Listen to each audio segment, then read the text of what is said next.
Dolazak proljeća potaknuo je naše voćke da daju prvo cvijeće. U prvom redu tu su breskve, marelice, nektarine, bademi, šljive, a tu su i prelijepe jagode. Iz ovog nabrojanog možemo primijetiti da se većinom radi o koštičavom voću. Sa cvjetanjem je u većini slučajeva završio lješnjak, a ako vremenski uslovi budu topli, a temperature se ne budu spuštale ispod nule, procvjetati će i kruške koje su već formirale grozdove cvijeća. Neke voćne vrste ranije cvjetaju, dok neke voćke, poput jabuke, kasnije kreću sa vegetacijom i njihovo cvjetanje dolazi malo kasnije. Početak proljeća je period kada su velike oscilacije u temperaturi, pa topli dani mogu potaknuti biljke na razvoj, a hladne noći mogu oštetiti cvijet ili druge dijelove voćke. U ovom videu pričati ćemo o mogućnostima sa kojima možemo zaštititi biljku, te pomoći joj da bolje podnese ove stresne situacije. Bilo da se radi o profesionalnom uzgoju voća ili uzgajamo voće za naše potrebe, jako je teško gledati potpuno procvjetale cvjetove koji su zbog niskih temperatura osuđeni na propast. Zbog toga uvijek tražimo neki način da spasimo što se spasiti da. Načini za zaštitu biljaka su različiti, a podijeliti ćemo ih u dvije grupe. Na one kojima povećavamo temperaturu oko biljke i one kod kojih biljku prihranjujemo da bi ona bila jača i otpornija na hladnoću. Kada je u pitanju toplotna zaštita biljaka, to možemo raditi različitim izolirajućim materijalima, ali i različitim izvorima zagrijavanja. Najčešći način za utopljavanje biljaka je prekrivanje biljaka različitim materijalima. Najčešće se radi o PVC foliji ili agrotekstilu, ali i bilo kakva lagana tkanina može napraviti razliku u temperaturi. Najčešći razlog stradavanja cvjetova na biljkama je mraz, gdje se pri niskoj temperaturi zamrzava rosa na biljci, uslijed čega cvijet bude razoren. Agrotekstil se proizvodi po tehnologiji netkanja i kao rezultat toga agroplatno ima mnogo pora kroz koje struji zrak i vlaga. To omogućuje biljci disanje i nema nakupljanja vlage. Debljina agrotekstila je različita i to utječe na težinu po površini, kao i na zaštitu od vremenskih uslova. Ispod agrotekstila nema pojave truljenja. Može se koristiti i kao dvostruki sloj.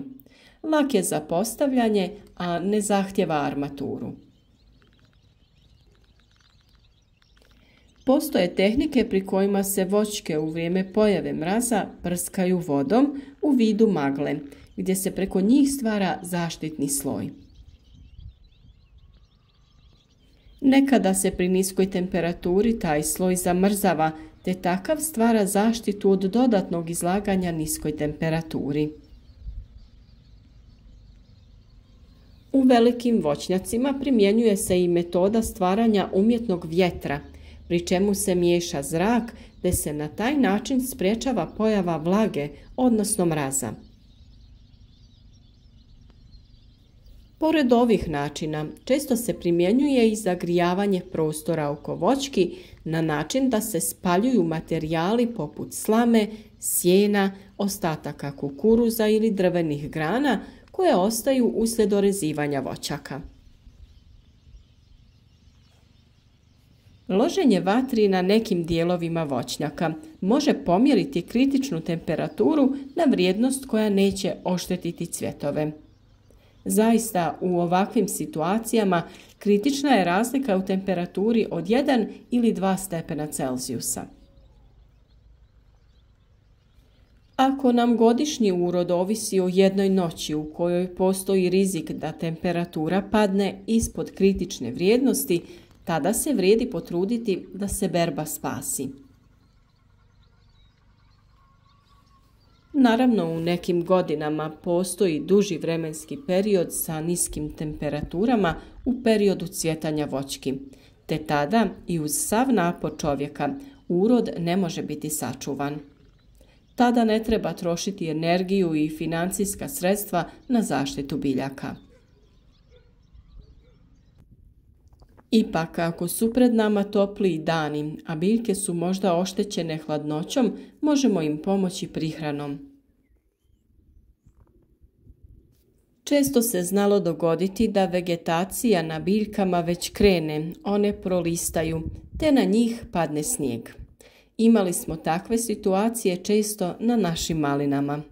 U ovoj stresnoj situaciji biljke je dobro prihraniti hranjivima, da bi se što prije oporavile i nastavile sa daljnjim razvojem. Hranjiva koja se koriste za ovu namjenu sadrže u sebi aminokiseline, ali i određenu koncentraciju NPK minerala koji su bitni za biljku. Ovaj tretman najbolje je napraviti folijarnom prihranom preko lista, a za to najčešće koristimo sinergon, zoberaminol ili neko drugo tekuće hranjivo, odnosno biostimulator. U svakom slučaju oštećene biljke trebamo prihraniti da bi se lakše i brže oporavile. Često se ovi biostimulatori koriste i nekoliko dana prije hladnog perioda. Na primjer, naše jagode ćemo prije hladnog vremena zaštititi, ali i izvršiti folijarnu prihranu. Jednostavnim postavljanjem lučnih nosača pripremiti ćemo konstrukciju koja će na sebi držati PVC foliju. Ova folija održati će temperaturu 2 ili 3 stepena iznad kritične temperature na kojoj stradavaju cvjetovi jagoda. Ako se radi o jačem zahlađenju, preko biljaka se može postaviti dodatna zaštita od agrotekstila koji je jako lagan i neće oštetiti biljke, a zadržati će temperaturu još stepen ili 2 iznad kritične. Često se mogu vidjeti voćke koje su umotane ovakvim ili nekim drugim materijalom. Kod ovakvog načina zaštite treba biti oprezan, jer ponekad se može napraviti veća šteta od potencijalne koristi. Ako se na voćke stavlja neki materijal, treba voditi računa da se on skida kada se temperatura podigne ili nakon što iziđe sunce. Ako se to ne uradi, temperatura pod zaštitom može biti prevelika, što može oštetiti cvjetove, ali i biljke. U ovom vremenskom periodu treba obratiti pažnju na voćke koje ne cvjetaju obilno i gdje je moguća veća šteta prilikom mraza. Trenutno su najosjetljivije breskve i nektarine. U slučaju kasnijeg hladnog perioda potrebno je obratiti pažnju i na kruške i trešnje. Kod nekih biljaka nije kritičan period cvjetanja biljaka, već vrijeme kada kreće vegetacija.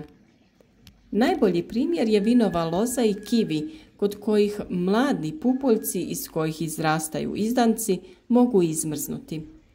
I kod ovih biljaka koristiti ćemo neki vid zaštite.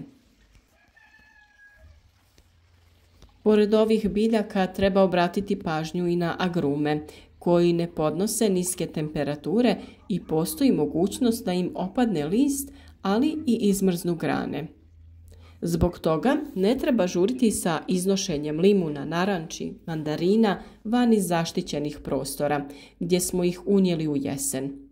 Tu ćemo ih držati sve do prestanka opasnosti za pojavu mraza.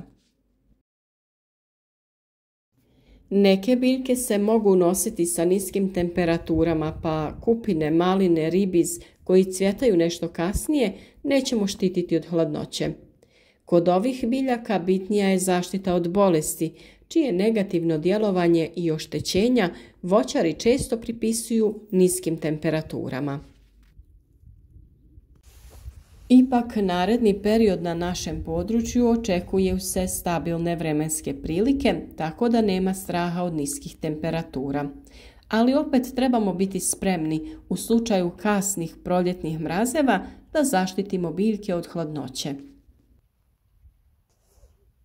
Bez obzira na blagu zimu i malu količinu snijega, godina bi mogla biti dobra za uzgoj biljaka i nadamo se da ćemo zajedno proći kroz sve teme o uzgoju plodova, voća i povrća. Podijelite ovaj video sa prijateljima na društvenim mrežama te ih pozovite da se pridruže našoj zajednici.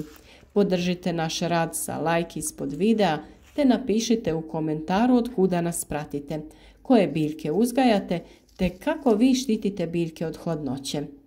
Ako imate nekih dodatnih pitanja vezanih za uzgoj voća i povrća, slobodno nam pišite ispod videa, a naravno svaka pohvala ili kritika uvijek je dobrodošla.